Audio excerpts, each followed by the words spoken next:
بشكل متعامد على وجه الملك رمسيس الثاني في معبده الكبير بمدينة أبو سمبل جنوب أسوان. تخترق أشعة الشمس ممر مدخل معبد أبو سمبل لتصل إلى قدس الأقداس. ويتكون قدس الأقداس من منصة تضم تمثالا للملك رمسيس الثاني جالسا، وبجانبه تمثال للإله رع، وأخته حور، والإله آمون، وتمثال رابع للإله بتاح.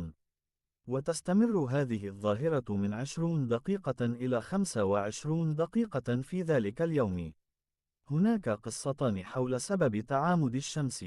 الأول أن المصريين القدماء صمموا المعبد بناء على حركة الفلك لتحديد بداية الموسم الزراعي وتخصيبه، والآخر لبدء موسم الحصاد. القصة الثانية أن هذين اليومين يتزامنان مع يوم ميلاد الملك رمسيس الثاني ويوم اعتلائه العرش.